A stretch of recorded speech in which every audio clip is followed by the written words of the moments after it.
Hello everyone. Uttarakhand PCS के लिए बहुत ही महत्वपूर्ण प्रश्नों की श्रृंखला जो चल रही थी, उसी प्रश्नों की श्रृंखला को आज फिर आगे बढ़ाते हैं। आज के इसमें लगभग 100 प्लस प्रश्न हैं, तो उन प्रश्नों को हम लोग सॉल्व करते हैं और देखते हैं क्या महत्वपूर्ण उनके फैक्ट हैं। ये वो बहुत ही महत्वपूर्ण प्रश्न है। तो आइए शुरू करते हैं, देखते हैं आज का पहला प्रश्न।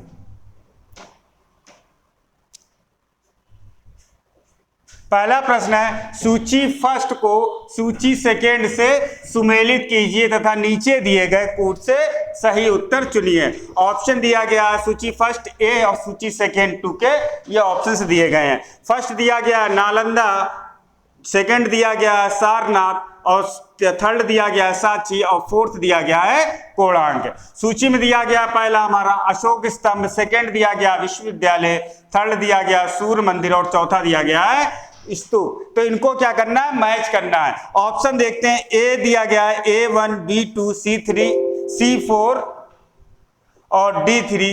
बी दिया गया है option A2, B1, C4, D3 और सी दिया गया है option A1, B2, C3, D4 और डी दिया गया है A2, B3, C4, D1। तो बताइए, ये प्रश्न है, इसको देखिए और इनको मैच कीजिए। तो नालंदा क्या है, हमारा विश्वविद्यालय है। सारनाथ कहाँ, सारनाथ का क्या है, प्रसिद्ध है स्तूप, अशोक स्तंभ, ठीक है। सांची में क्या है, स्तूप। कोणार्क में क्या है, सूर्य मंदिर। ये ऑप्शंस हो गए। तो हमारा कौन सा ऑप्शन इसमें से सही होता है, बताइए। A2, B1, C3, C4 और डी थर्ड। ऑप्शन बी जो है करेक्ट आंसर है। एक चीज और ध्यान दीजिए, जो कोणार्क मंदिर है इसी को काले पैगोडे कहते हैं, ब्लैक पैगोडे कहते हैं, ठीक है। ब्लैक पैगोडे इसी को कहा जाता है। कोणार्क का सूर्य मंदिर ये कहाँ स्थित है, ये हमारा उड़ीसा राज्य में स्थित है, ठीक है। नेक्स्ट आगे बढ़ते हैं। उड़ीसा में कहां पर पूछा जाए, तो पुरी में है। नेक्स्ट क्वेश्चन देखते हैं। किस देश को श्वेत हाथी की भूमि कहा जाता है। ऑप्शन दिया गया है ए चीन, ऑप्शन दिया गया है बी थाईलैंड, ऑप्शन सी दिया गया है दक्षिण अफ्रीका और ऑप्शन डी दिया गया है दक्षिण कोरिया। तो बताइए, श्वेत हाथी की भूमि निम्नलिखित में से किसको कहा जाता है, किसको कहा जाता है, थाईलैंड को। ऑप्शन बी जो है करेक्ट आंसर है। प्राचीन समय में इसका क्या नाम था, ये भी कई बार पूछा गया। प्राचीन समय में इसको श्याम कहते थे। क्या कहते थे, श्याम कहते थे। नेक्स्ट क्वेश्चन की तरफ बढ़ते हैं।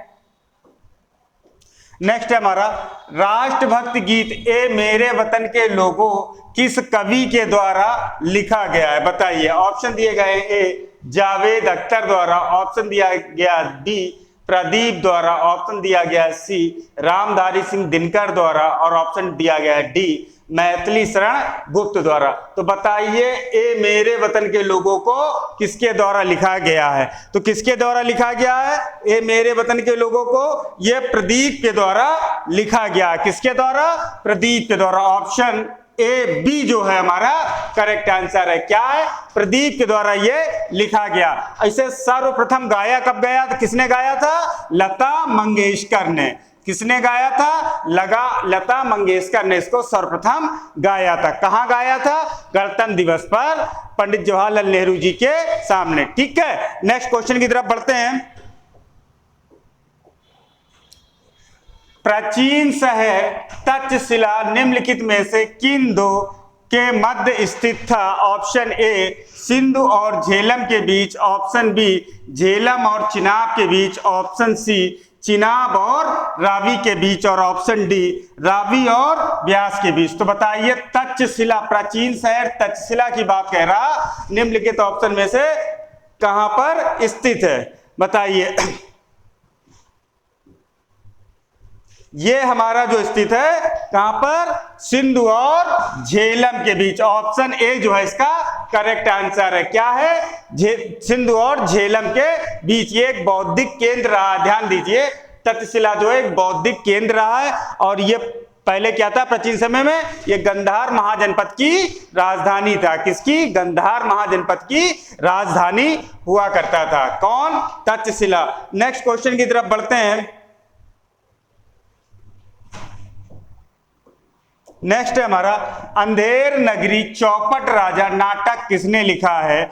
ऑप्शन ए दिया गया Govardhan Ram M Tripathi, option B दिया गया मुंशी प्रेमचंद्र, ऑप्शन सी दिया गया फकीर मोहन सेनापति और ऑप्शन डी दिया गया भारतेंदु हरिश्चंद्र। तो बताइए अंधेर नगरी चौपट राजा नाटक निम्नलिखित में से किसने लिखा है? ये हमारा लिखा है भारतेंदु हरिश्चंद्र ने। ऑप्शन डी जो है करेक्ट आंसर है। इसकी अन्य भी कई नाटक लिखे हैं भारतेंदु हरिश्चंद्र ने। कौन कौन से? एक भारत दुर्दशा लिखा है, भारत दुर्दशा, और दूसरा लिखा है इन्होंने क्या? सत्यवादी हरिश्चंद्र, सत्यवादी हरिश्चंद्र, हरिश्चंद्र ये इनके प्रसिद्ध हैं। ठीक है, सत्यवादी हरिश्चंद्र और भारत दुर्दशा। नेक्स्ट क्वेश्चन की तरफ बढ़ते हैं।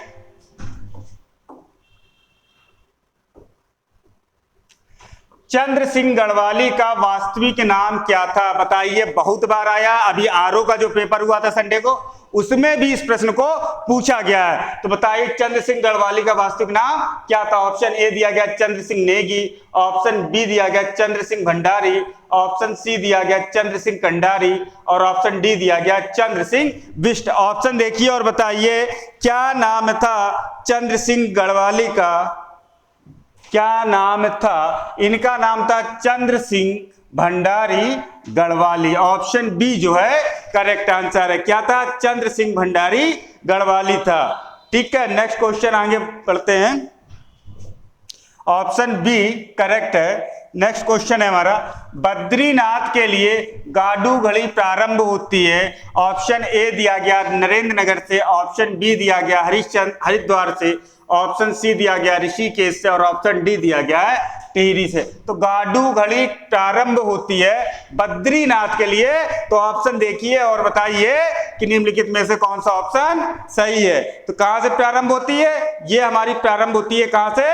गाडू घड़ी की जो यात्रा की शुरुआत होती है नरेंद्र नगर।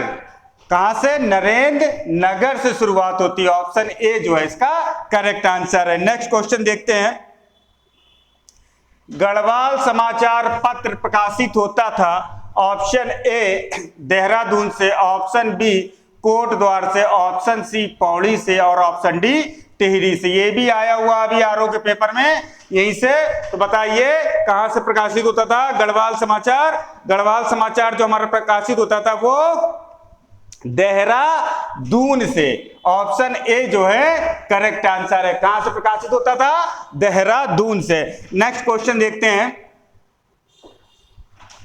भारतीय राष्ट्रीय आंदोलन के दौरान उत्तराखंड के निम्नलिखित में से किस स्थान पर महात्मा गांधी बहुत अधिक दिनों तक रहे थे? ऑप्शन ए दिया गया मसूरी, ऑप्शन बी दिया गया नैनीताल, ऑप्शन सी दिया गया कसौली और ऑप्शन डी दिया गया है हरिद्वार। तो बताइए महात्मा गांधी कहां पर अधिक दिनों तक रहे थे? ये हमारे ऑप्शंस दिए गए हैं। गांधी जी जो है राष्ट्रीय आंदोलन के दौरान गांधी जी कौशानी में रहे थे। ऑप्शन सी जो है करेक्ट आंसर है। यहीं पर उन्होंने एक बुक भी लिखी थी, क्या नाम था उसका? गीता का भाष। ठीक है, गीता का भाष अनासक्ति, गीता का भाष अनासक्त की पूरा किया था। क्या किया था? गीता का भाष अनासक्ति को पूरा किया था। भाष अर्थात अनासक्ति को पूरा किया था यहीं पर। किसने? गांधी जी ने। कहां पर? कौशोनी। ऑप्शन सी जो है इसका करेक्ट आंसर। नेक्स्ट क्वेश्चन की तरफ बढ़ते हैं। स्वतंत्रता से पूर्व संयुक्त प्रांत की प्रांतीय परिषद में कुमाऊं प्रांत से प्रथम सदस्य कौन था? बहुत अच्छा प्रश्न है, बताइए। ऑप्शन ए दिया गया बद्री दत्त पांडे, ऑप्शन बी दिया गया गोविंद वल्लभ पंत, ऑप्शन सी दिया गया तारा दत्त गैरोला और ऑप्शन डी दिया गया है मुकुंदी लाल। तो बताइए संयुक्त प्रांत की प्रांतीय परिषद से यहां से कौन सदस्य था? तो कौन थे? गोविंद वल्लभ पंत। कौन थे? गोविंद वल्लभ पंत। ऑप्शन बी जो है इसका करेक्ट आंसर है। कब चुने गए थे? 1922 में संयुक्त प्रांत से। कब चुने गए थे? 1922 में। और ये कहाँ के रहने वाले थे? अल्मोड़ा के। ठीक है, अल्मोड़ा से ये बिलोंग करते थे। ये ध्यान रखिएगा, बहुत इंपॉर्टेंट है ये। नेक्स्ट क्वेश्चन की तरफ बढ़ते हैं। टिहरी राज्य किस तिथि को उत्तर प्रदेश का एक जनपद बना था? बहुत अच्छा प्रश्न है। ऑप्शन ए 1 अगस्त 1949, ऑप्शन बी 15 अगस्त 1947, ऑप्शन सी 26 जनवरी 1950 और ऑप्शन डी 1 दिसंबर 1949। तो टिहरी राज्य को बताइए कब ये उत्तर प्रदेश का एक जनपद बना था? देखिए ऑप्शन और बताइए कब बना था ये। 1 अगस्त 1949 को टिहरी राज्य उत्तर प्रदेश का एक जनपद बना था। कब बना था? 1 अगस्त 1949 को। ऑप्शन ए जो है इसका करेक्ट आंसर। अच्छा, टिहरी राज्य से कौन हमारे सबसे ज्यादा चर्चित पर्सनालिटी रहे हैं? श्रीदेव सुमन। कौन? श्रीदेव सुमन। नेक्स्ट क्वेश्चन की तरफ आगे बढ़ते हैं। नेक्स्ट है उत्तराखंड का वह कौन सा जनपद है जहां सर्वाधिक खादी उद्योग स्थापित है? Option A Nainital, option B Champawat, option C Udham Singh Nagar और ऑप्शन डी चमोली। तो बताइए कहां पर सर्वाधिक खादी उद्योग स्थापित है? कौन सा वो स्थान है? वो है हमारा चंपावत। ऑप्शन बी जो है करेक्ट आंसर है। कहां पर स्थापित है? चंपावत में सर्वाधिक खादी उद्योग स्थापित है। नेक्स्ट क्वेश्चन की तरफ बढ़ते हैं। ऑप्शन बी इसका करेक्ट आंसर है। नेक्स्ट क्वेश्चन है हमारा उत्तराखंड के किस भाग में पाताल तोड़ कुएं पाए जाते हैं? बताइए। ऑप्शन ए भाबर में, ऑप्शन बी तराई में, ऑप्शन सी दिया गया शिवालिक पहाड़ियों में और ऑप्शन डी दिया गया उपयुक्त में से कोई नहीं। क्या बताना है आपको? पाताल तोड़ कुएं। पाताल तोड़ जो कुएं हैं वो हमारे तराई क्षेत्र में पाए जाते हैं। ऑप्शन बी जो है इसका करेक्ट आंसर है। नेक्स्ट क्वेश्चन की तरफ बढ़ते हैं। खुदाई पूजा के लिए उत्तराखंड में कौन सा मंदिर प्रसिद्ध है? ऑप्शन ए दिया गया है कालका मंदिर, ऑप्शन बी दिया गया है कोट की माई, ऑप्शन सी दिया गया है होकारा देवी और ऑप्शन डी दिया गया है गौरा माई। ध्यान दीजिए, खुदाई पूजा के लिए कह रहे हैं, तो खुदाई पूजा के लिए उत्तराखंड में कौन सा मंदिर निम्नलिखित में से प्रसिद्ध है? कौन सा प्रसिद्ध है? कोट की माई। ऑप्शन बी जो है करेक्ट आंसर है। कौन प्रसिद्ध है? कोट की माई। नेक्स्ट क्वेश्चन की तरफ बढ़ते हैं। नेक्स्ट है उत्तराखंड के किस पर्वतीय स्थल को हिल स्टेशन पहाड़ों की रानी कहा जाता है? ऑप्शन ए दिए गए हैं रानीखेत, ऑप्शन बी दिया गया है चक्राता, ऑप्शन सी दिया गया है नैनीताल और ऑप्शन डी दिया गया है उपयुक्त में से कोई नहीं। तो बताइए पहाड़ों की रानी निम्नलिखित ऑप्शन में से किसको कहा जाता है? उपयुक्त में से कोई नहीं। ऑप्शन डी जो है इसका करेक्ट आंसर है। किसको कहा जाता है? मैसूरी को पहाड़ों की रानी कहा जाता है। किसको कहा जाता है? मैसूरी को पहाड़ों की रानी कहा जाता है। नेक्स्ट क्वेश्चन की तरफ बढ़ते हैं। नेक्स्ट है हमारा झाल, बिदाई, दमामा तथा मोरियो क्या हैं?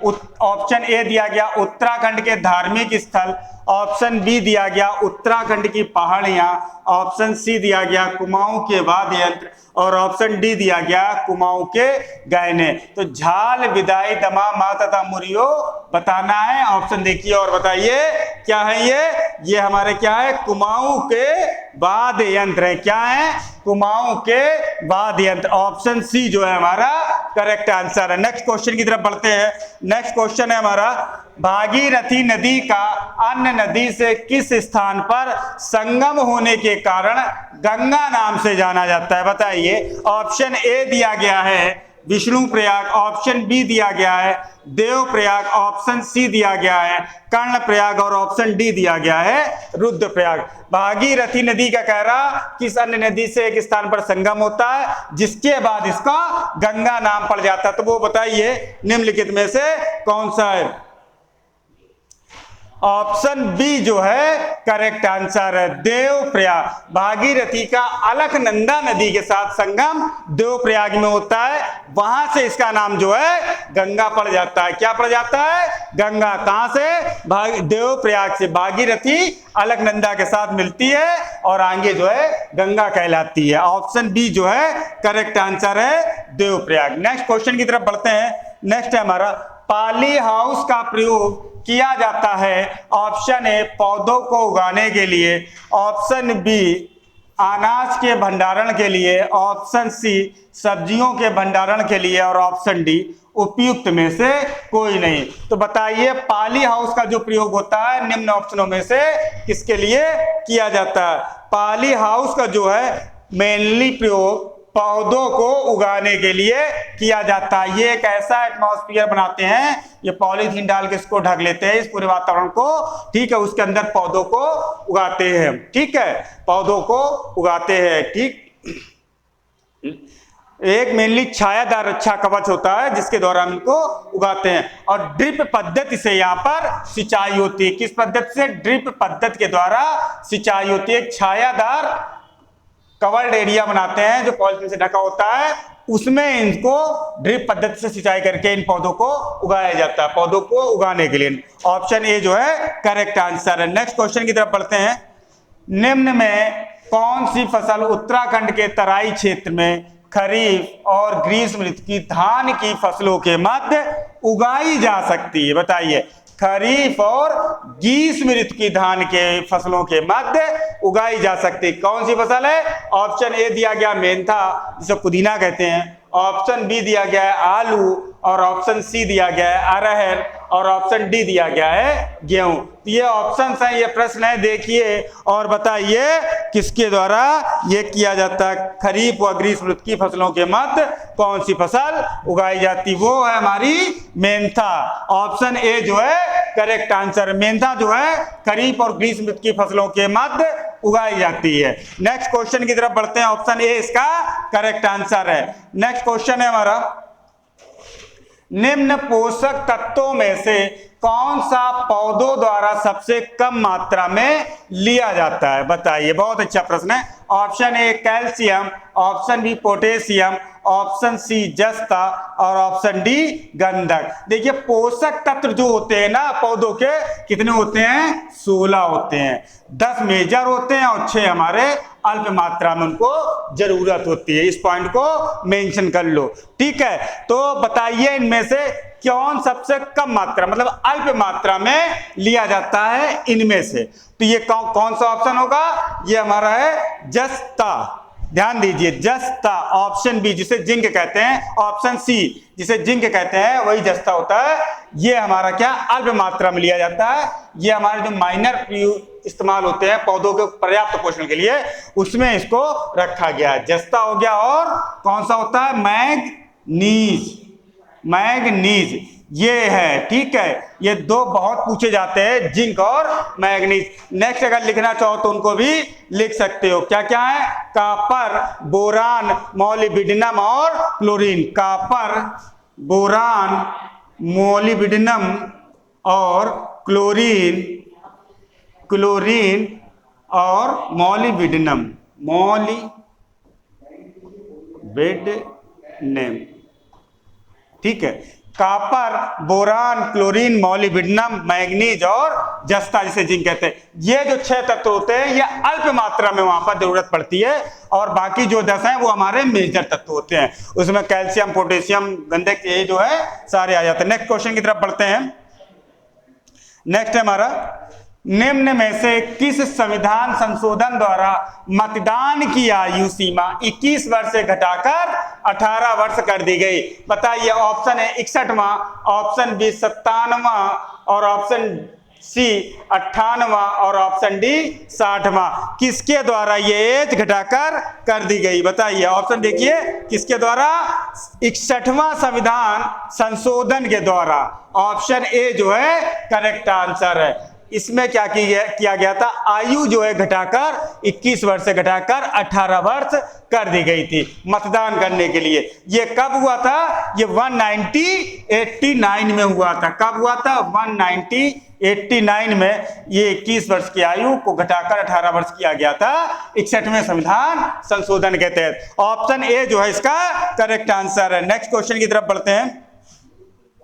कैबिनेट का तात्पर्य है, अभी हाल ही में इलेक्शन हुए हैं, हर राज्यों में कैबिनेट बनी हुई है, तो बताइए। ऑप्शन ए शासन के सभी मंत्रीगण, ऑप्शन बी कैबिनेट स्तर के मंत्री, ऑप्शन सी अपने सचिवों के साथ कैबिनेट स्तर के मंत्री, ऑप्शन डी राज्य मंत्रीगण। बताइए क्या कहलाते हैं कैबिनेट स्तर के मंत्रीगण। प्रश्न देखिए और इसका आंसर बताइए, क्या कहलाते हैं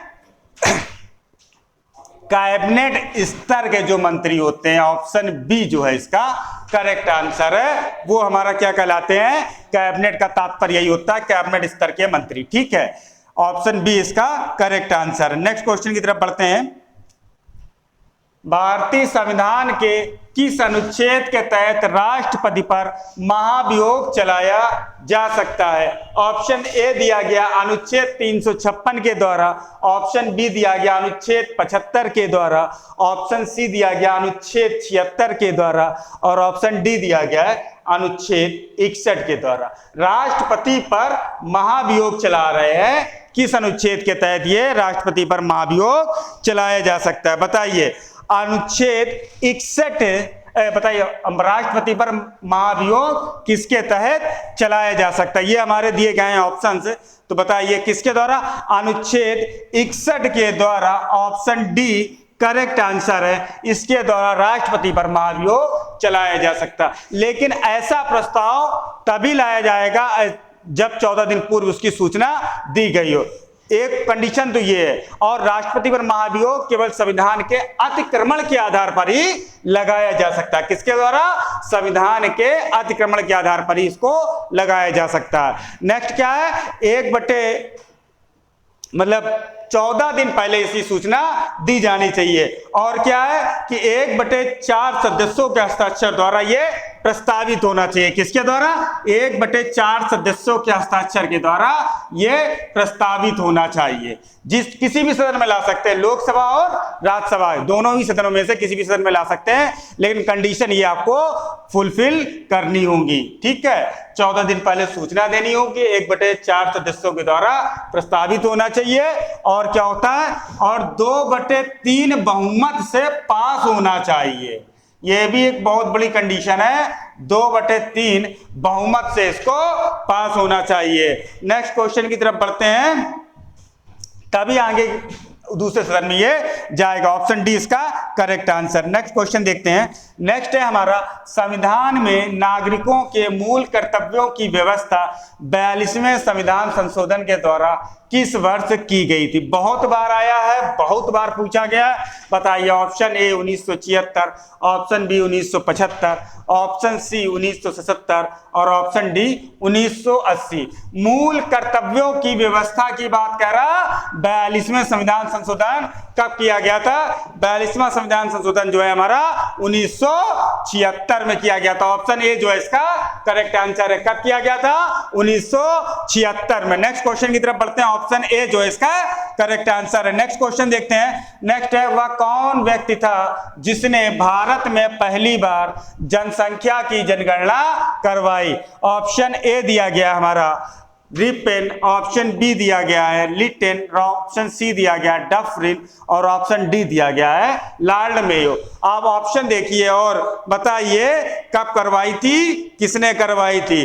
तो लॉर्ड मेयो जो हैं, ऑप्शन डी, इन्होंने प्रथम बार जनगणना करवाई थी। कब करवाई थी, 1872 में। लेकिन विधिवत जनगणना जो होती है 10 साल बाद, उसकी शुरुआत किसने की थी, बताइए। यह भी प्रश्न पूछा गया कई बार, तो किसने की थी, लॉर्ड रिपिन ने 1881 में।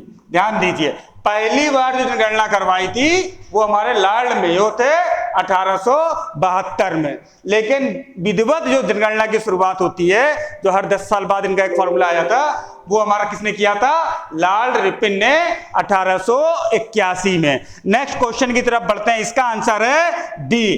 पहली बार कह रहा ना, पहली बार जनसंख्या की जनगणना करवाई थी 1872 में। नेक्स्ट क्वेश्चन देखते हैं। विश्व में सर्वाधिक गेहूं पैदा करने वाला देश है। ऑप्शन ए संयुक्त राज्य America, option B Bharat, option C चीन और ऑप्शन डी कनाडा। तो बताइए सर्वाधिक गेहूं पैदा करने वाला देश निम्नलिखित ऑप्शनों में से कौन सा है? सर्वाधिक गेहूं कहां पैदा होता है? चीन में। ऑप्शन सी जो है करेक्ट आंसर है। भारत का स्थान क्या है? सेकेंड। क्या स्थान है? सेकेंड। चीन का पहला और भारत का दूसरा स्थान है। नेक्स्ट क्वेश्चन की तरफ बढ़ते हैं। पृथ्वी का व्यास है option A 8000 kilometre, option B दिया गया है हमारा 1,00,000 किलोमीटर, ऑप्शन सी दिया गया 12,800 किलोमीटर, ऑप्शन डी दिया गया उपयुक्त में से कोई नहीं। तो पृथ्वी का व्यास पूछ रहा, तो बताइए पृथ्वी का व्यास क्या होगा? इन दोनों तीनों ही ऑप्शनों में से कोई नहीं है। ठीक है, क्यों? ऑप्शन डी जो है इसका करेक्ट आंसर है। क्या है? पृथ्वी के व्यास इनमें से कोई नहीं है, क्योंकि भूमध्य रेखा पर पृथ्वी का जो व्यास है, ध्यान दीजिए, लिख लीजिए, भूमध्य रेखा पर पृथ्वी का व्यास 12,714 है। 12,714 है। ठीक है, ऑप्शन हमारा दिया गया है 12,800। ठीक है, 12,756 है, सॉरी 700, ये हमारा है 714। अच्छी है विस्तार, अच्छी है विस्तार, ये 12,856 है हमारा। ठीक है, क्या? भूमध्य रेखा पर अच्छी विस्तार पर कितना है? ये हमारा है अच्छी व्यास 12,714 और भूमध्य रेखा का व्यास कितना है? 12,856। लेकिन इनमें से कोई भी ऑप्शन नहीं दिया गया। नेक्स्ट क्वेश्चन की तरफ बढ़ते हैं। नियर अबाउट अगर होगा तो सी लगाया जा सकता था, लेकिन इसमें क्या दिया गया? सी लगाया जा सकता था, लेकिन ऑप्शन दिया गया हमारा उपयुक्त में से कोई नहीं, इसलिए ऑप्शन ये होगा। नहीं तो नियर अबाउट हमारा ये आंसर हो जाता है। ठीक है, लेकिन ऑप्शन दिया गया उपयुक्त में से कोई नहीं, तो ऑप्शन डी इसका करेक्ट आंसर। नेक्स्ट क्वेश्चन देखते हैं। निम्न में से किस दिन सूर्य और पृथ्वी के बीच सबसे कम दूरी होती है? बताइए। ऑप्शन ए 22 दिसंबर, ऑप्शन बी 21 दिसंबर, ऑप्शन सी 22 सितंबर और ऑप्शन डी 3 जनवरी। कह रहा सूर्य और पृथ्वी के बीच सबसे कम दूरी होती है। ऑप्शन देखिए और बताइए, सूर्य और पृथ्वी के बीच कब सबसे कम दूरी होती है? ये होती है हमारी 3 जनवरी को। ऑप्शन डी जो है करेक्ट आंसर है। कब होती है? 3 जनवरी को। और अधिक कब होती है? मतलब सूर्य और पृथ्वी के बीच यह तो हमारी न्यूनतम दूरी हो गई है, मान लिया सूर्य है, ये पृथ्वी है, और अधिक कब होगी? मान लिया ये लो, इनके बीच अब दूरी ये तो अधिक हो गई, तो अधिक दूरी कब होगी? वो होगी हमारी 4 जुलाई को। उसको बोलते हैं अपसौर, ये भी पूछा गया है। अपसौर 4 जुलाई को अपसौर, और उपसौर 3 जुलाई को कहते हैं। कि कब किसको कहते हैं? अपसौर 3 जुलाई को कहते हैं।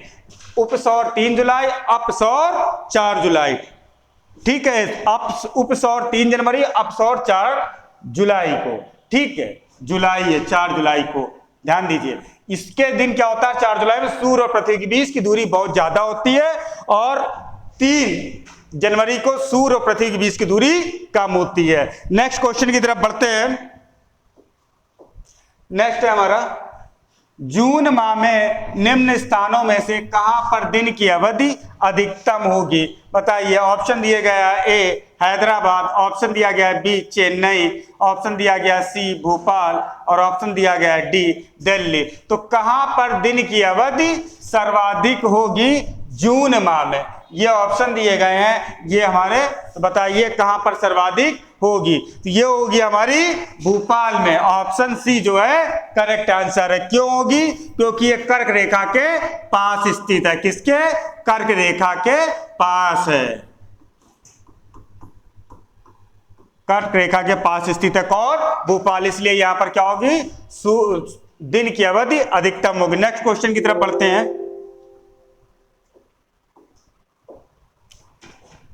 रविंद्रनाथ टैगोर की मृत्यु किस वर्ष हुई थी? ऑप्शन दिया गया है ए 1869, ऑप्शन दिया गया बी 1911, ऑप्शन दिया गया सी 1941 और ऑप्शन दिया गया डी 1765। तो रविंद्रनाथ टैगोर की मृत्यु बताइए निम्नलिखित ऑप्शनों में से कहां पर हुई थी? तो रविंद्रनाथ टैगोर की जो मृत्यु हुई थी वो 1941 में हुई थी। कब हुई थी? ऑप्शन सी जो है करेक्ट आंसर। 1941 में रविंद्रनाथ टैगोर की मृत्यु हुई थी। और इनकी प्रसिद्ध नोबेल प्राइज इनको कब मिला था? 1911 में। ध्यान दीजिए, गीतांजलि के लिए नोबेल पुरस्कार इनको 1911 में मिला था। कब मिला था? 1911 में गीतांजलि के लिए नोबेल पुरस्कार मिला था। और उन्होंने क्या किया था? 1921 में विश्व भारती नामक संस्था की स्थापना की थी। क्या किया था? विश्व भारती नामक संस्था की स्थापना, विश्व भारती की स्थापना कब की थी? 1921 में। ये भी इसके दो महत्वपूर्ण फैक्ट हैं। 1941 में इनकी मृत्यु हुई थी। नेक्स्ट क्वेश्चन की तरफ बढ़ते हैं। नेक्स्ट है, कौन सी घटना सबसे पहले हुई? बताइए। ऑप्शन ए दिया गया खेड़ा सत्याग्रह, ऑप्शन बी दिया गया सविनय अवज्ञा आंदोलन, ऑप्शन सी दिया गया असहयोग आंदोलन और ऑप्शन डी दिया गया चंपारण सत्याग्रह। तो बताइए निम्नलिखित में से कौन सी घटना सबसे पहले हुई थी? देखिए, खेड़ा सत्याग्रह कब होता है? 1918 में। सविनय अवज्ञा आंदोलन 1920 में। असहयोग नहीं, सविनय अवज्ञा आंदोलन होता है हमारा 1930 में और असहयोग आंदोलन 1920 में। चंपारण 1917 में। तो ऑप्शन क्या हो जाएगा? डी। डी इसका करेक्ट आंसर हो जाएगा। खेड़ा सत्याग्रह 1918, सविनय अवज्ञा आंदोलन 1930, असहयोग आंदोलन 1920 और चंपारण सत्याग्रह 1917। तो ऑप्शन क्या हो जाएगा इसका? D is correct answer. Next question की तरफ बढ़ते हैं। नेक्स्ट क्वेश्चन है हमारा, स्वतंत्र भारत के प्रथम विधि मंत्री थे? Option A MC Setalvad, option B R Ambedkar, option C Kailash Nath Katju और ऑप्शन डी रफी मोहम्मद किदवई। स्वतंत्र भारत के प्रथम विधि मंत्री निम्नलिखित ऑप्शनों में देखिए और बताइए कौन से थे। इसमें कौन थे? B R Ambedkar. Option B जो है करेक्ट आंसर है। क्या थे? प्रथम विधि मंत्री थे। नेक्स्ट क्वेश्चन की तरफ बढ़ते हैं। भारत के अंतिम वायसराय कौन थे? Option A Lord Irwin, option B Rajagopalachari, option C Lord Mountbatten और ऑप्शन डी लॉर्ड मिंटो द्वितीय। तो बताइए कौन थे? लॉर्ड माउंटबेटन भारत के अंतिम वायसराय थे। कब से कब रहे थे ये रहे थे 15 अगस्त 1947 से 15 अगस्त 1947 से 1948। ठीक है, 1948 ये रहे थे 15 अगस्त 1947 से 1948 जून तक। ठीक, कहां तक रहे थे? जून। ठीक है, जून तक ये रहे थे। 15 अगस्त 1947 से जून 48 तक ये हमारे लॉर्ड माउंटबेटन भारत के अंतिम वायसराय रहे थे। ऑप्शन सी जो है इसका करेक्ट आंसर है। नेक्स्ट क्वेश्चन देखते हैं। नेक्स्ट है, सबसे पहले कौन सी घटना घटी? बताइए। दांडी मार्च कब होता है? ऑप्शन ए दिया गया दांडी मार्च, ऑप्शन बी दिया गया है भारत छोड़ो आंदोलन, ऑप्शन सी दिया गया है साइमन कमीशन का आगमन और ऑप्शन डी दिया गया गांधी इरविन समझौता। ऑप्शन देखिए और बताइए कब कौन सी घटना घटित हुई थी। दांडी मार्च 1930, भारत छोड़ो आंदोलन 1942, साइमन कमीशन का आगमन 1928, गांधी इरविन समझौता 1931। ठीक है, देख लीजिए और बताइए सबसे पहले कौन सी घटना घटित हुई थी। कौन सी घटित होगी इसमें? 1928 वाली साइमन कमीशन का आगमन। ऑप्शन सी जो है इसका करेक्ट आंसर है। उसके बाद कौन सी गठित हुई? दांडी मार्च। उसके बाद गांधी इरविन समझौता। उसके बाद भारत छोड़ो आंदोलन कब हुआ है? 42 में। नेक्स्ट क्वेश्चन की तरफ बढ़ते हैं। नेक्स्ट है, मुसलमानों के लिए पृथक राष्ट्र का विचार किसने दिया था? ऑप्शन दिए गए ए मोहम्मद अली जिन्ना, ऑप्शन दिया गया है बी सर सैयद अहमद खां, ऑप्शन दिया गया है सी सर मोहम्मद इकबाल और ऑप्शन दिया गया है डी लियाकत अली खां। तो प्रथम बार विचार किसने दिया था मुसलमानों के लिए अलग राज्य का?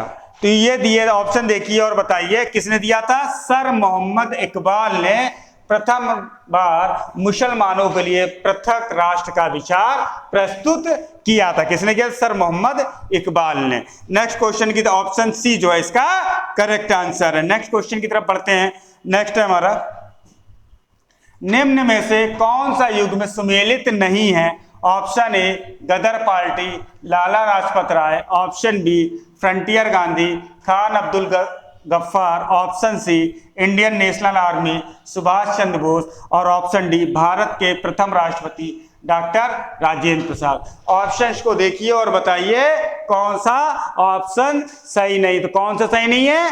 ये गदर पार्टी की जो स्थापना थी वो सोहनलाल भकना ने की थी। सोहनलाल भकना ने की थी। ठीक है, सोहनलाल भकना ने की थी गदर पार्टी की। लाला लाजपत राय जो दिया गया है ये हमारा गलत आंसर है। ऑप्शन ए इसका करेक्ट आंसर है क्योंकि सुमेलित नहीं है। ठीक, नेक्स्ट क्वेश्चन की तरफ बढ़ते हैं। नेक्स्ट, जब भारत स्वतंत्र हुआ उस समय कांग्रेस के अध्यक्ष कौन थे? बताइए। Option A Mahatma Gandhi, option B Jawaharlal Nehru, option C J B Kripalani और ऑप्शन डी सरदार पटेल। जब भारत स्वतंत्र हुआ उस समय कांग्रेस के अध्यक्ष कौन थे? हमारे जेबी कृपलानी। ऑप्शन सी जो है करेक्ट आंसर है। लेकिन दिसंबर में चेंज हो गया था, आजाद हुआ था सितंबर में अगस्त में, और दिसंबर में जो कांग्रेस की जो बैठक हुई थी उसमें अध्यक्ष हमारे डॉक्टर राजेंद्र प्रसाद बन गए थे। ठीक है, जो होती दिसंबर में बैठक कांग्रेस की उसमें जो है राजेंद्र प्रसाद हमारे अध्यक्ष बन जाते हैं। नेक्स्ट क्वेश्चन की तरफ बढ़ते हैं। ऑप्शन सी इसका करेक्ट आंसर है। नेक्स्ट है, राजा राम मोहन राय की समाधि है। ऑप्शन ए कोलकाता में, ऑप्शन बी पटना में, ऑप्शन सी ब्रिस्टल इंग्लैंड में और ऑप्शन डी कनाडा में। तो बताइए राजा राम मोहन राय की समाधि कहां पर स्थित है? Bristol England. ऑप्शन सी जो है करेक्ट आंसर है। यहां पर क्या है? राजा राम मोहन राय की समाधि स्थित है। ये कहां पर है? ब्रिस्टल इंग्लैंड में। और राजा राम मोहन राय को उपाधि किसने दी थी? बताइए। राजा राम मोहन राय को राजा की उपाधि किसने दी थी? अकबर शाह द्वितीय ने राम मोहन राय को राजा की उपाधि दी थी। किसने दी थी? अकबर शाह। कई बार पूछा गया है, अकबर शाह द्वितीय ने इनको ये उपाधि दी थी। अकबर शाह द्वितीय ने उपाधि दी थी राजा की। ठीक है, किसको दी थी? राजा राम मोहन राय को। नेक्स्ट ऑप्शन सी इसका करेक्ट आंसर है। नेक्स्ट क्वेश्चन की तरफ बढ़ते हैं। नेक्स्ट है हमारा, रामकृष्ण मिशन की स्थापना 1897 ईस्वी में किसने की थी? Option A Vivekananda, option B Ramakrishna Paramhansa, option C Gopal Krishna Gokhale और ऑप्शन डी श्याम जी कृष्ण वर्मा। तो बताइए रामकृष्ण मिशन की स्थापना निम्नलिखित में से किसने की थी? किसने की थी? विवेकानंद ने की थी। किसने की थी? विवेकानंद। ऑप्शन ए जो है करेक्ट आंसर है। और क्या किया था? 1893 में शिकागो में हुए धर्म सम्मेलन में भाग लिया था। किसमें? शिकागो में हुए धर्म सम्मेलन में विवेकानंद ने भाग लिया था 1893 में। और 1897 में रामकृष्ण मिशन की स्थापना की थी। ऑप्शन ए जो है इसका करेक्ट आंसर है। नेक्स्ट क्वेश्चन की तरफ बढ़ते हैं। खालसा पंथ की स्थापना की थी? ऑप्शन ए कबीर ने, ऑप्शन बी गुरु नानक ने, ऑप्शन सी गुरु गोविंद ने और ऑप्शन डी गुरु तेग बहादुर ने। क्वेश्चन देखिए और बताइए, खालसा पंथ की स्थापना निम्नलिखित में से किसने की थी? खालसा पंथ की जो स्थापना है वो हमारे सिखों के 10वें व अंतिम गुरु गुरु गोविंद सिंह ने की थी। ऑप्शन सी जो है करेक्ट आंसर है। किसने की थी? गुरु गोविंद सिंह ने। ठीक है, इन्होंने क्या किया था? सिखों को सैनिक वेशभूषा में परिवर्तित किया था। ठीक, नेक्स्ट क्वेश्चन की तरफ बढ़ते हैं। प्रोजेक्ट टाइगर का भारतवर्ष में आगमन किया गया था? ऑप्शन ए 1973 में, ऑप्शन बी 1984 में, ऑप्शन सी 1994 में और ऑप्शन डी 2000 में। तो बताइए प्रोजेक्ट टाइगर का भारत में कब आरंभ किया गया था? प्रोजेक्ट टाइगर जो भारत में आरंभ हुआ है वो 1973 में, 1 अप्रैल 1973 को जिम नेशनल कॉर्बेट पार्क को इसका शुभारंभ किया गया था। ठीक है, जिम नेशनल कॉर्बेट पार्क कहाँ स्थित है? ये हमारा स्थित है उत्तराखंड में। कहाँ स्थित है? उत्तराखंड में। जिम नेशनल कॉर्बेट पार्क कहाँ स्थित है? उत्तराखंड में, जिम कॉर्बेट। ठीक, 1 अप्रैल जिम कॉर्बेट में, जिम कॉर्बेट में इसकी शुरुआत की गई थी 1 अप्रैल को 1973 को शुभारंभ हुआ था। ऑप्शन ए जो है इसका करेक्ट आंसर है। नेक्स्ट क्वेश्चन की तरफ बढ़ते हैं। निम्न में से कौन सा सुमेलित नहीं है? Option A Kathak Karnataka, option B Kathakali Kerala, option C Kuchipudi, option दिया गया डी आंध्र प्रदेश और ऑप्शन डी दिया गया ओडिसी और उड़ीसा।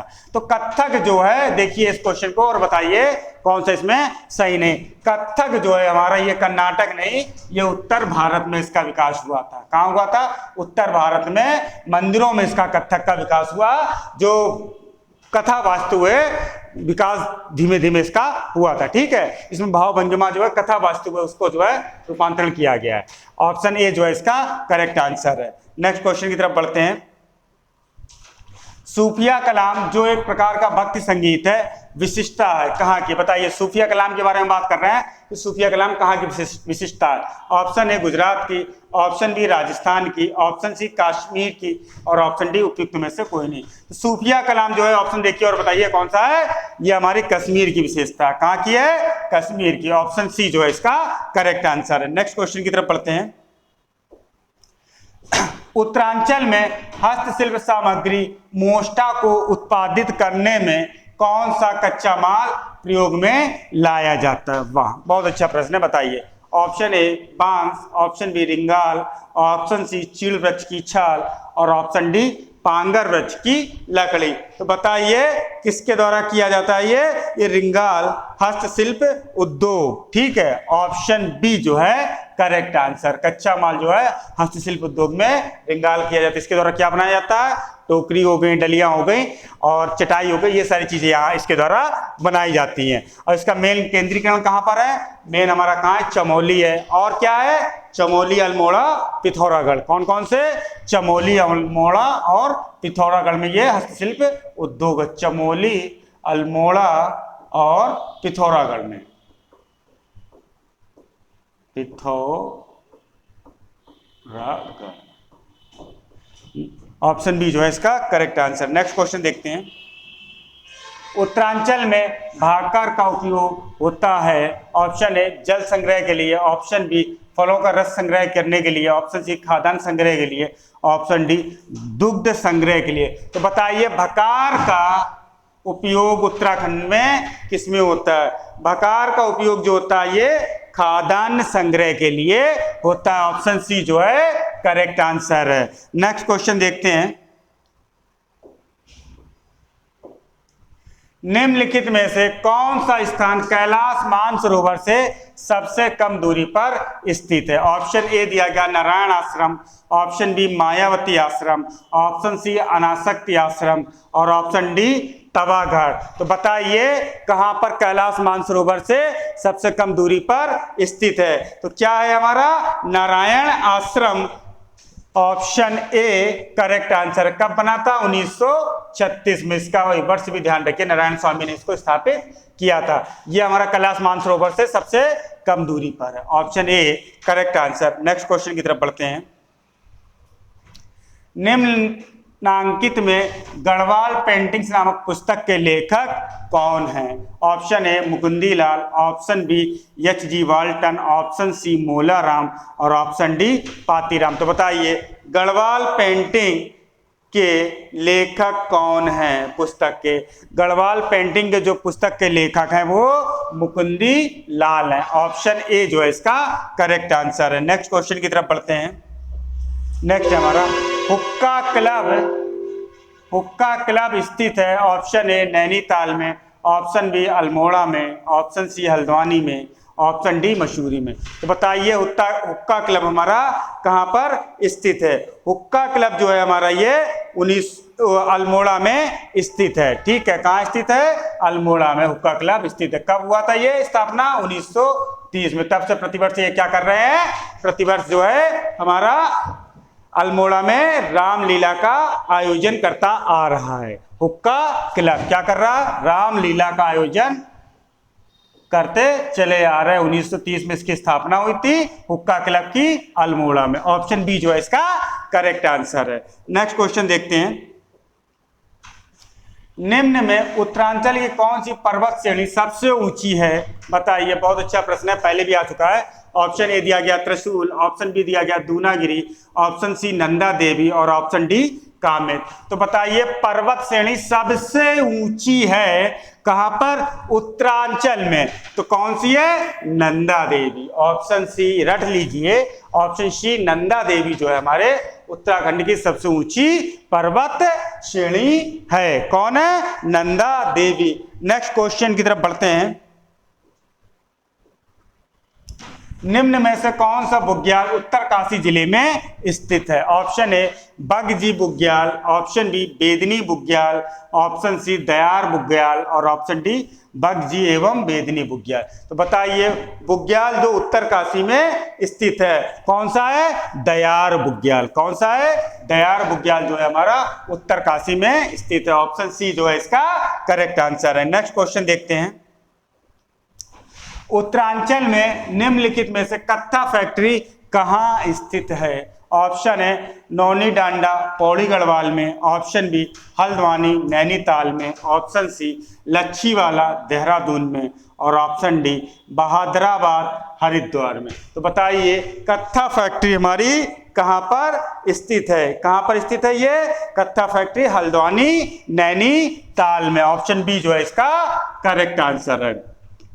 नेक्स्ट क्वेश्चन की तरफ बढ़ते हैं। नेक्स्ट हमारा उत्तरांचल में कागज का सबसे बड़ा कारखाना कहां पर स्थित है? ऑप्शन ए लाल कुआं में, ऑप्शन बी खटीमा में, ऑप्शन सी हरिद्वार में और ऑप्शन डी चक्राता में। बताइए कागज का सबसे बड़ा कारखाना कहां पर स्थित है? कागज का जो सबसे बड़ा कारखाना है वो लाल कुआं में स्थित है। ऑप्शन ए जो है करेक्ट आंसर है। इसे लाल कुआं क्यों कहते हैं? इस पर भी फोकस कर लीजिए।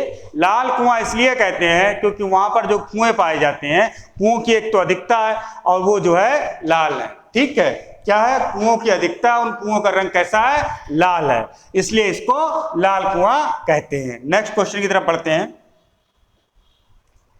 उत्तरांचल में रेलवे का कौन सा अंतिम स्टेशन गढ़वाल एवं कुमाऊं दोनों क्षेत्रफलों के लिए उपयोगी है? Option A Tanakpur, option B Kotdwar, option C Ramnagar और ऑप्शन डी ऋषिकेश। तो बताइए कौन सा अंतिम स्टेशन है जो दोनों के लिए उपयोगी है? ये रामनगर जो है हमारा रेलवे स्टेशन, ये दोनों के लिए नैनीताल में स्थित है, ये दोनों क्षेत्रफलों के लिए उपयोगी है। ऑप्शन सी जो है करेक्ट आंसर है। नेक्स्ट क्वेश्चन की तरफ पढ़ते हैं। उत्तरांचल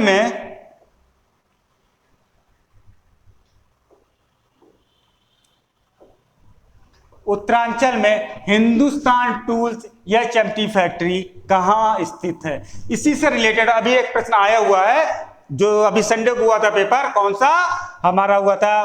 आरओ का जो पेपर हुआ उत्तराखंड में, उसमें प्रश्न यहाँ से रिलेटेड आया हुआ है। ध्यान दीजिए। ऑप्शन ए रायपुर देहरादून में, ऑप्शन बी हरिद्वार में, ऑप्शन सी रानीबाग नैनीताल में और ऑप्शन डी कोटद्वार में। तो बताइए हिंदुस्तान टूल्स की फैक्ट्री जो है हमारी कहाँ पर स्थित है? ये स्थित है रानी बाग नैनीताल में। ऑप्शन सी जो है करेक्ट आंसर है। नेक्स्ट क्वेश्चन की तरफ बढ़ते हैं। उत्तरांचल के पर्वतीय क्षेत्रों की अधिकांशतः मृदा का पीएच मान है। ऑप्शन ए 4.5 से कम, ऑप्शन बी 4.5 एवं 5 के मध्य, ऑप्शन सी 5.5 एवं 6.5 के मध्य, और ऑप्शन डी 7.0 एवं 7.5 के मध्य। तो बताइए कहां पर अधिकांशतः मृदा का पीएच मान है पर्वतीय क्षेत्रों की? तो क्या है? ऑप्शन सी 5.5 से 6.5 के मध्य पीएच मान है। ऑप्शन सी इसका करेक्ट आंसर है। नेक्स्ट क्वेश्चन देखते हैं। उत्तरांचल के पर्वतीय क्षेत्र में एक नाली जमीन कितने वर्ग मीटर के बराबर होती है? ऑप्शन दिया गया है ए 100 के, ऑप्शन दिया गया बी 200 के, ऑप्शन दिया गया सी 500 के, और ऑप्शन दिया डी 1000 के। तो बताइए कितने के बराबर एक नाली जमीन होती है? ये हमारी होती है 200 वर्ग मीटर के। ऑप्शन बी जो है इसका करेक्ट आंसर है। नेक्स्ट क्वेश्चन की तरफ बढ़ते हैं। खाई कांड कहाँ हुआ था? रवाई कांड। ऑप्शन ए उत्तरकाशी में, ऑप्शन बी तिलाड़ी टिहरी में, ऑप्शन सी पौड़ी में, और ऑप्शन डी बागेश्वर में। तो बताइए रवाई कांड कहाँ पर हुआ था? तो रवाई कांड जो है हमारा तिलाड़ी में हुआ था। कहाँ हुआ था? तिलाड़ी में, तिलाड़ी टिहरी में। ऑप्शन बी जो है इसका करेक्ट आंसर है। कहाँ हुआ था? तिलाड़ी टिहरी में। इसे क्या बोलते हैं? टिहरी का जलियांवाला बाग कांड। ठीक है, 1930 में। कब हुआ था? 1930 में। इसे टिहरी का जलियांवाला बाग कांड भी कहते हैं, तिलाड़ी टिहरी में। ये पहले भी आ चुका है कई बार। ऑप्शन बी इसका करेक्ट आंसर है। नेक्स्ट क्वेश्चन की तरफ पढ़ते हैं। कुमाऊं परिषद की स्थापना कब हुई थी? ऑप्शन ए 1912 में, ऑप्शन डी 1914 में, ऑप्शन सी 1916 में, और ऑप्शन डी 1918 में। तो बताइए कुमाऊं परिषद की जो स्थापना हुई थी वो कब हुई थी? वो 1916। ऑप्शन सी जो है हमारा करेक्ट आंसर है। कुमाऊं परिषद की स्थापना 1916 में हुई थी। नेक्स्ट क्वेश्चन देखते हैं। अल्मोड़ा में होम रूल लीग की स्थापना कब हुई थी? ऑप्शन ए दिया गया है 1914 में, ऑप्शन बी दिया गया 1913 में, ऑप्शन सी दिया गया 1916 में, और ऑप्शन डी दिया गया 1917 में। तो बताइए अल्मोड़ा में होम रूल लीग की स्थापना कब हुई थी? 1914 में। Option A correct answer. किसने की थी? बताइए। बद्रीदत्त पांडे और दूसरे कौन थे हमारे? विक्टर मोहन जोशी। इन दोनों लोगों ने मिलकर अल्मोड़ा में होम रूल लीग की स्थापना की थी। विक्टर मोहन जोशी और हमारे कौन थे? बद्रीदत्त पांडे।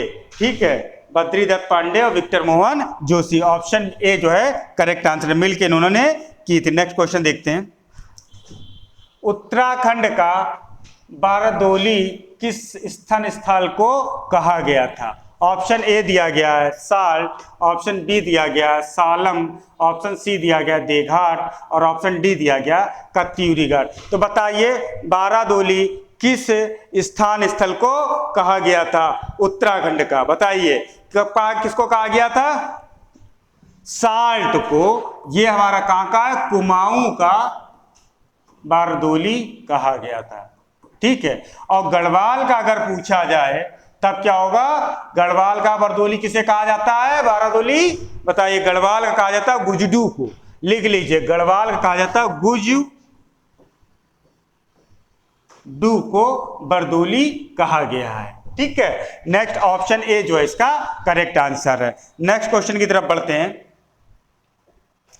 नेक्स्ट, बेगार आंदोलन कब और कहां से प्रारंभ हुआ था? ऑप्शन दिया गया है ए 20 जनवरी 1921 को पौड़ी से, ऑप्शन दिया गया बी 15 जनवरी 1921 को टिहरी से, ऑप्शन दिया गया सी 13 जनवरी 1921 को अल्मोड़ा से, और ऑप्शन दिया गया डी 13-14 जनवरी 1921 को बागेश्वर से। तो बेगार आंदोलन कब और कहां से प्रारंभ हुआ था? तो बताइए ये कहां से हुआ था? 13-14 जनवरी 1921 को बागेश्वर से। कहां से हुआ था? बागेश्वर से। ऑप्शन डी जो है इसका करेक्ट आंसर है। क्या है? डी इसका करेक्ट आंसर। इसका नेतृत्व किसने किया था? बद्रीदत्त पांडे ने। किसने किया था नेतृत्व?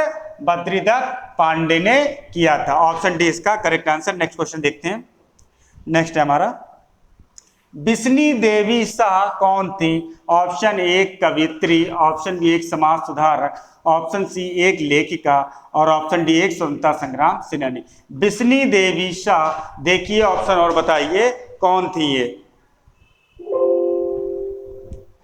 ये एक स्वतंत्रता सेनानी थी। ठीक है, ये बागेश्वर जिले की थी और ये उत्तराखंड की पहली महिला स्वतंत्रता सेनानी है जो जेल गई थी। स्वतंत्रता सेनानी, ठीक है, पहली महिला है जेल जाने वाली। ठीक, नेक्स्ट ऑप्शन डी इसका करेक्ट आंसर है। नेक्स्ट क्वेश्चन की तरफ बढ़ते हैं।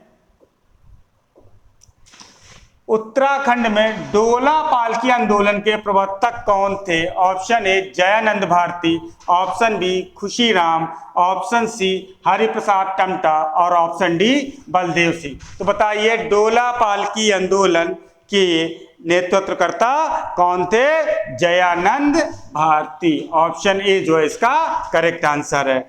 नेक्स्ट क्वेश्चन देखते हैं।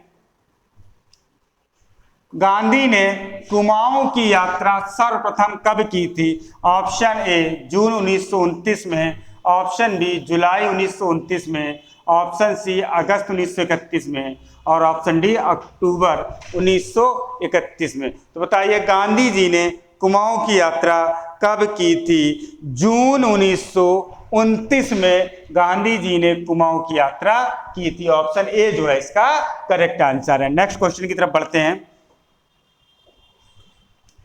शक्ति समाचार पत्र का प्रकाशन कब आरंभ हुआ? ऑप्शन दिया गया है ए 15 अगस्त 1918 में, ऑप्शन दिया गया बी 15 अक्टूबर 1921 में, ऑप्शन दिया गया सी 22 अक्टूबर 1921 में, ऑप्शन दिया गया डी 15 अक्टूबर 1918 में। तो बताइए शक्ति समाचार पत्र का प्रकाशन कब हुआ था? ये हुआ था 15 अक्टूबर 1918, 15 सितंबर 1918। ऑप्शन ए जो है करेक्ट आंसर है। कब हुआ था शक्ति समाचार पत्र का?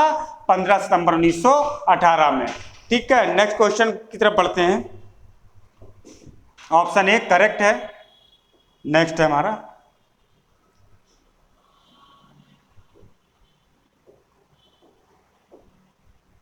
भारतीय राष्ट्रीय कांग्रेस के कलकत्ता अधिवेशन 1886 में उत्तराखंड से कौन उपस्थित हुए थे? बताइए। ऑप्शन दिया गया है ए इंद्र सिंह जलाल, ऑप्शन दिया गया बी मुकुंदी लाल, ऑप्शन दिया गया सी ज्वाला दत्त जोशी और ऑप्शन दिया गया डी गोविंद वल्लभ पंत। तो कौन से हमारे वहां पर उपस्थित हुए थे 1886 कलकत्ता अधिवेशन में? ऑप्शन देख लिए और बताइए कौन थे? ज्वाला दत्त जोशी। ऑप्शन सी जो है करेक्ट आंसर है। ज्वाला दत्त जोशी हमारे जो थे कलकत्ता के अधिवेशन में कांग्रेस में सम्मिलित हुए। तो ऑप्शन सी इसका करेक्ट आंसर है। नेक्स्ट क्वेश्चन देखते हैं। कुमाऊं का प्रथम स्वाधीनता संग्राम सेनानी किसे माना जाता है? बताइए। Option A Kalu Mehra, option B Mohan Singh Mehta, option C Badridatt Pande और ऑप्शन डी गोविंद वल्लभ पंत। तो कुमाऊं का प्रथम स्वतंत्रता सेनानी किसे माना जाता है? कालू मेहरा को। ऑप्शन ए जो है इसका करेक्ट आंसर है। किसे माना जाता है कुमाऊं का प्रथम स्वाधीनता संग्राम सेनानी? कालू मेहरा को। ठीक है, 1857 की लड़ाई में उन्होंने वहां पर स्वतंत्रता आंदोलन चालू किया, लड़ाई लड़ी थी। ठीक है, 1857 में। ऑप्शन ए करेक्ट आंसर है। नेक्स्ट क्वेश्चन की तरफ बढ़ते हैं। निम्न में से किसने महात्मा गांधी को दांडी यात्रा में भाग लिया था? ठीक है, बताइए। Option A Mohan Joshi, option B Nagendra Saklani, option C Molu Ram और ऑप्शन डी भैरव दत्त। तो बताना है आपको दांडी यात्रा में कौन से उत्तराखंड से भाग लिया था। उत्तराखंड से जो भाग लिए थे वो 3 लोग थे। एक हमारे थे भैरव दत्त और ऑप्शन डी करेक्ट आंसर है। एक हमारे भैरव दत्त थे, 2 लोग और थे, उनके क्या नाम है? एक ज्योतिराम कांडपाल और भैरववीर जोशी। ज्योतिराम कांडपाल, ज्योतिराम राम कांडपाल और भैरवराम जोशी। कांडपाल और भैरवलाल जोशी। भैरवलाल जोशी। ठीक है, कितने सहयोगी थे? 78 थे। गांधी जी के सहयोगी कितने थे? 78 थे, जहां से उत्तराखंड के 3 लोगों ने भाग लिया था, एक भैरवदत्त और दूसरे हमारे कौन थे? ज्योतिराम कांडपाल और भैरववीर जोशी और गोरखा खड़क बहादुर। क्या थे?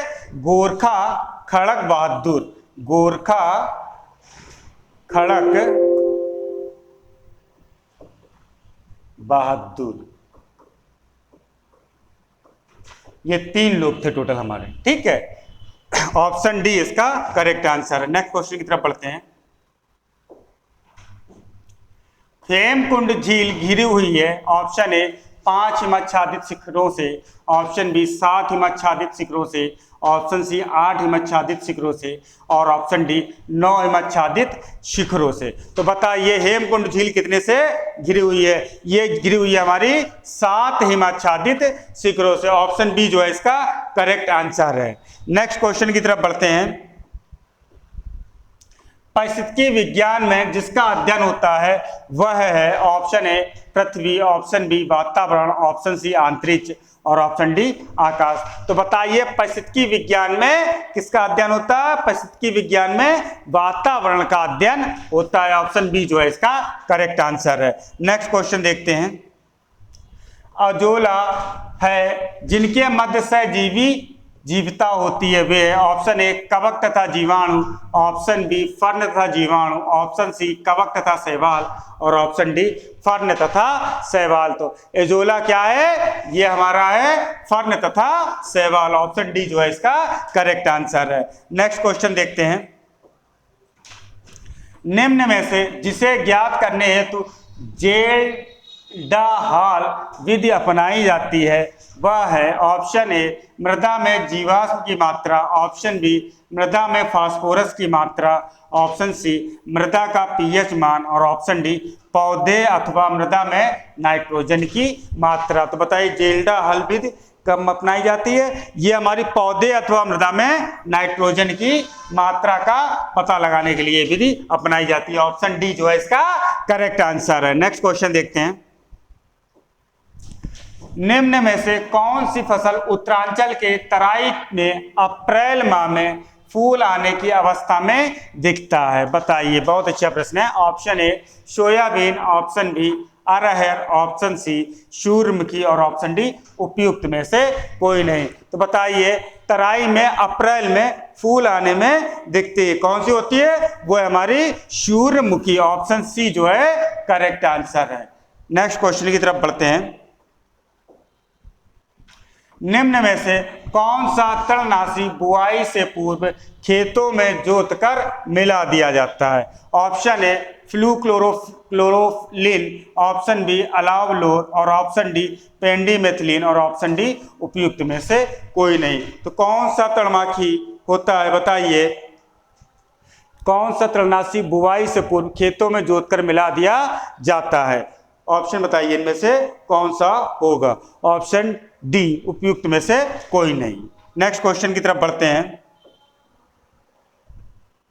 नेक्स्ट क्वेश्चन है हमारा, निम्न में से कौन सा 2 वर्षीय चक्र उत्तरांचल के वर्षा आश्रित क्षेत्रों में लोकप्रिय है? ऑप्शन ए धान गेहूं मक्का जौ, ऑप्शन बी धान मसूर मक्का मटर और ऑप्शन सी धान गेहूं मंडुआ पड़ती और ऑप्शन डी धान गेहूं मंडुआ राई। तो कौन सा 2 वर्षीय चक्र उत्तरांचल में स्थित है? बताइए कौन सा है 2 वर्षीय चक्र में?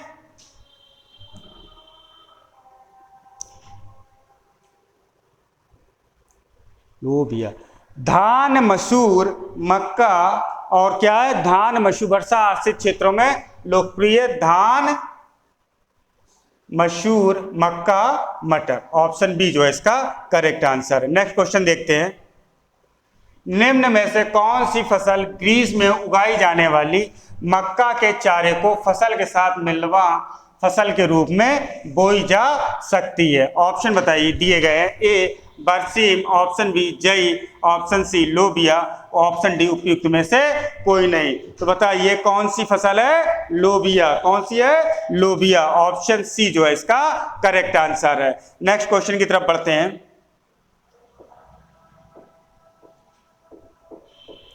नेक्स्ट है पार्सल फ्लूम उपकरण के द्वारा मापा जाता है। ऑप्शन ए सिंचाई जल, ऑप्शन बी भूमि जल स्तर, ऑप्शन सी मृदा में नमी की मात्रा और ऑप्शन डी उपयुक्त में से कोई नहीं। तो पार्सल फ्लूम उपकरण के द्वारा देखिए ऑप्शन और बताइए क्या नापा जाता है। ऑप्शन ए सिंचाई जल जो है पार्सल फ्लूम उपकरण के द्वारा नापा जाता है। नेक्स्ट क्वेश्चन की तरफ बढ़ते हैं। सूची फर्स्ट को सूची सेकेंड से सुमेलित करें और नीचे दिए गए कूट का प्रयोग करते हुए सही उत्तर चुने। ऑप्शन ए दिया गया सूची फर्स्ट दी गई स्पीसीज, सूची सेकेंड फसल दिया गया ए ओलिटोरियस, बी साइटेटा, सी अरेबियम और ऑप्शन डी डाई काकस। फर्स्ट दिया गया कपास, सेकेंड दिया गया जूट, थर्ड दिया गया गेहूं और फोर्थ दिया गया हमारा मेंथा।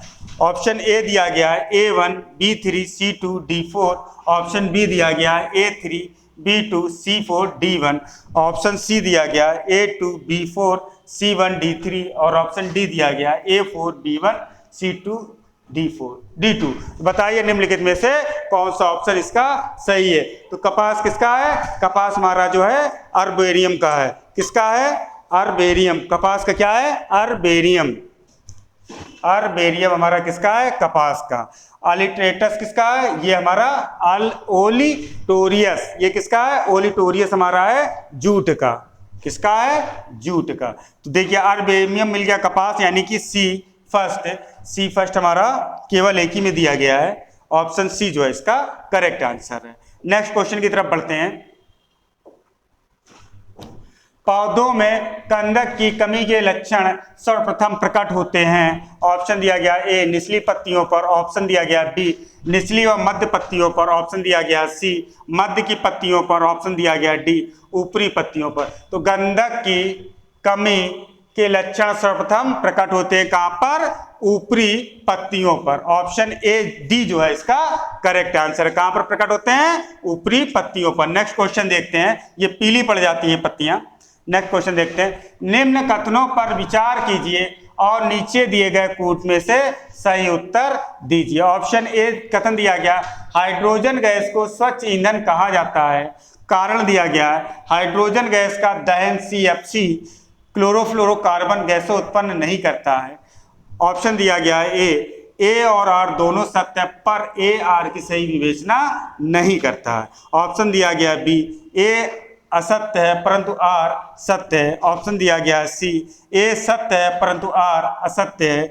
ऑप्शन दिया गया है डी ए व आर दोनों सत्य हैं और आर ए की सही विवेचना करता है। तो क्वेश्चन देखिए और बताइए क्या इसका आंसर होगा।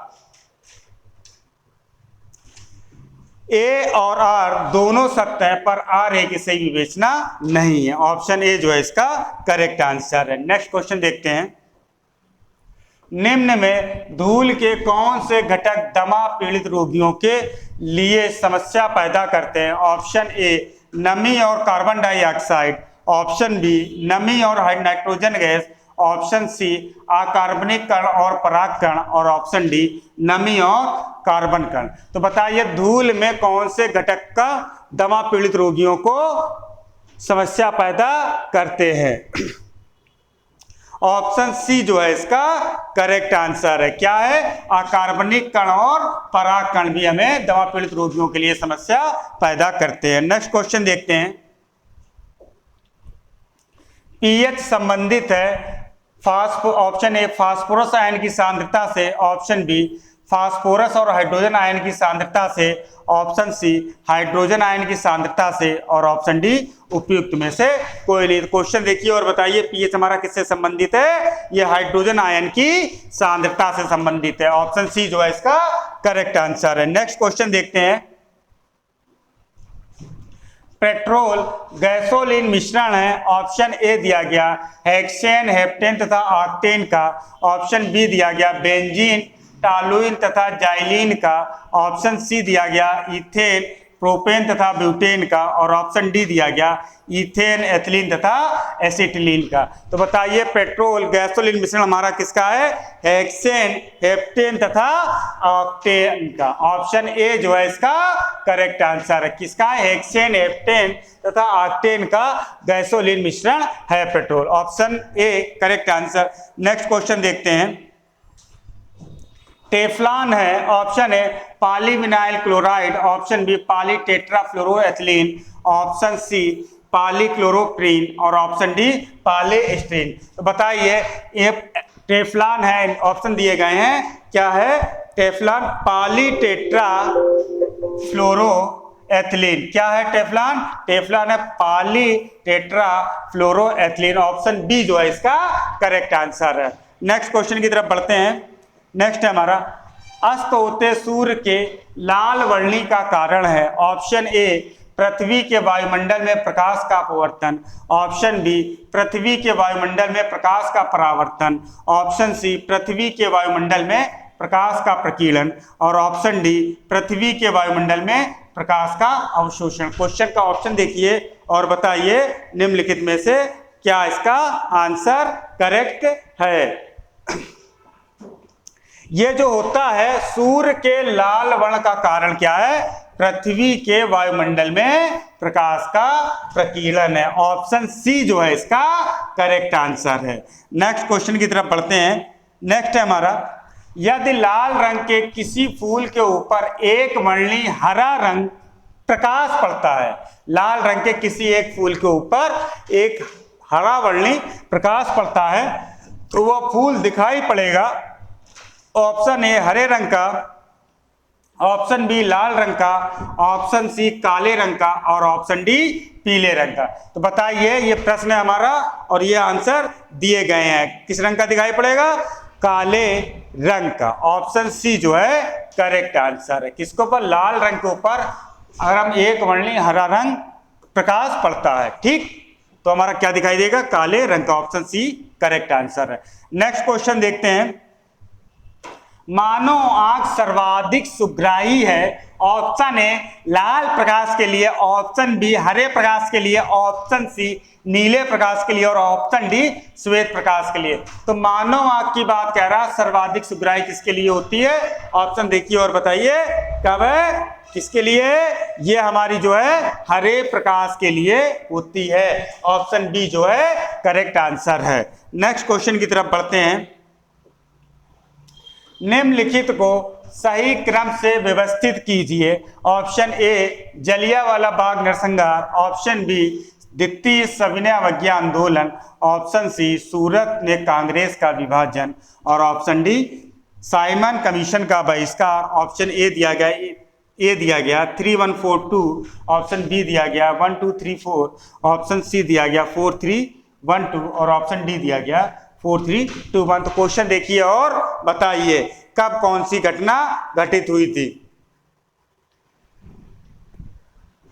जलियांवाला 1919 में, ठीक है। जलियांवाला बाग नरसंहार कब हुआ था? 1919 में। द्वितीय सविनय अवज्ञा आंदोलन ये कब हुआ था? 1932 में। कब हुआ था? 1932 में। सूरत में कांग्रेस का विभाजन 1907 में और साइमन कमीशन का बहिष्कार 1928 में। कब हुआ था? 1928 में। तो करना क्या? सही क्रम में व्यवस्थित करना है। तो पहले आएगा हमारा 3, फिर आएगा 4, 3 1 जलियांवाला बाग नरसंहार, हाँ 3 7, फिर आएगा 19, फिर आएगा देखिए पहला, सेकेंड और थर्ड और ये 4। ऑप्शन ए जो है हमारा करेक्ट आंसर है। नेक्स्ट क्वेश्चन की तरफ बढ़ते हैं। निम्न में से कौन सा युग्म सुमेलित नहीं है? Option A Gopal Krishna Gokhale Servants of India Society, option B Syed Ahmed Khan मोहन्नम Anglo Oriental Defence Association, option C Motilal Nehru report, option D Mohammad Ali Jinnah Khilafat आंदोलन। क्वेश्चन देखिए और बताइए कौन सा सुमेलित नहीं है। ऑप्शन डी जो है हमारा करेक्ट नहीं है कि खिलाफत आंदोलन जो हुआ था ये मोहम्मद अली बंधुओं ने किया था। मोहम्मद अली और शौकत अली कौन थे? मोहम्मद अली और शौकत अली थे। शौकत अली, ठीक है, मोहम्मद अली और शौकत अली खिलाफत आंदोलन के प्रणेता थे, ना कि मोहम्मद अली जिन्ना। बाकी ऑप्शन हमारे सही, ऑप्शन डी जो है हमारा करेक्ट आंसर है। नेक्स्ट क्वेश्चन की तरफ बढ़ते हैं। निम्न घटनाओं का सही कालक्रम दीजिए। ऑप्शन ए मुस्लिम लीग की स्थापना, ऑप्शन बी अखिल भारतीय अस्पृश्यता लीग की स्थापना, option C Akhil Bharatiya trade union Congress की स्थापना और ऑप्शन डी अखिल भारतीय राष्ट्रीय कांग्रेस की स्थापना। ए दिया गया 2413, बी दिया गया 3412, सी दिया गया 4312 और डी दिया गया 4132। तो बताइए मुस्लिम लीग की स्थापना कब हुई? क्वेश्चन देखिए और बताइए कब कौन सी घटना घटित हुई थी। मुस्लिम लीग 1906 में। अखिल भारतीय अस्पृश्यता लीग की स्थापना 1934 में। अखिल भारतीय ट्रेड यूनियन कांग्रेस की स्थापना 1923 में। 1931 है क्या है? 1920 में। 1920 में हुई थी। ये कब हुई थी? 1920 में। 1920। अखिल भारतीय राष्ट्रीय कांग्रेस की स्थापना 1885। क्या करना? सही क्रम में रखना। तो पहला हो जाएगा हमारा पहली घटना और दूसरी, तीसरी और चौथी। तो क्या हो जाएगा? Option 4 first 3 2। Option 4 first 3 2 option D जो है इसका करेक्ट आंसर है। नेक्स्ट क्वेश्चन की तरफ बढ़ते हैं। निम्नलिखित में से कौन कांग्रेस के स्थापना अधिवेशन में उपस्थित नहीं था? Option A Dadabhai Naoroji, option B G Subramania Iyer, option C Justice Ranade और option D Surendranath Banerjee. बताइए जब कांग्रेस की स्थापना हो रही थी तो निम्नलिखित में से कौन सा वहां पर उपस्थित नहीं था? ऑप्शन डी इसका करेक्ट आंसर। सुरेंद्र नाथ बनर्जी जो थे वो उस टाइम कहां पर थे? कलकत्ता में द्वितीय नेशनल कॉन्फ्रेंस का सम्मेलन चल रहा था उसी टाइम पर, तो ये वहां पर विजिट। नेक्स्ट है हमारा लाइफ डिवाइन पुस्तक किसने लिखी? ऑप्शन ए मुल्क राज आनंद ने, ऑप्शन बी अबुल कलाम आजाद ने, ऑप्शन सी अरविंद घोष ने और ऑप्शन डी जवाहरलाल नेहरू ने। तो बताइए लाइफ डिवाइन जो पुस्तक है वो निम्नलिखित में से किसने लिखी है? लाइफ डिवाइन जो पुस्तक है हमारी वो अरविंद घोष ने लिखी है। ऑप्शन सी जो है करेक्ट आंसर है। किसने लिखी है? अरविंद घोष ने लाइफ डिवाइन पुस्तक लिखी है। ठीक है, ये क्या है? अरविंद घोष 1910 में हमारे कहां चले गए थे? पौंडीचेरी। पहले तो क्रांतिकारी थे, बाद में ये बन गए थे ध्यान और अध्यात्म में पूरा जीवन पौंडीचेरी में उन्होंने व्यतीत किया। तो ऑप्शन सी जो है करेक्ट आंसर है। नेक्स्ट क्वेश्चन देखते हैं।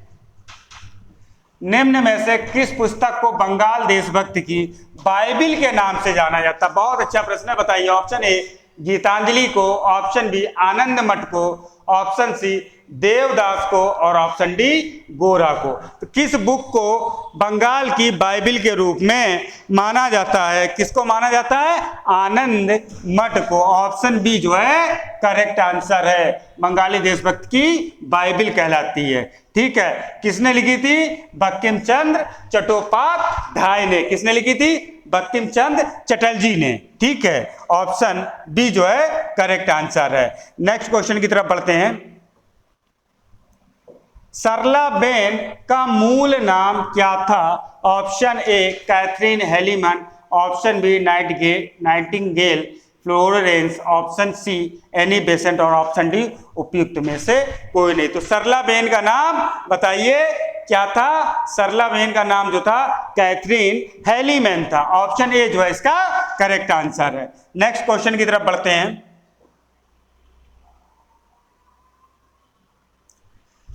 निम्न कथनों पर विचार कीजिए। कथन दिया गया ए, गांधी जी ने फरवरी 1922 में असहयोग आंदोलन वापस ले लिया। कारण दिया गया है आर, चौरी चौरा में हुई हिंसा उनके निर्णय की कारक थी।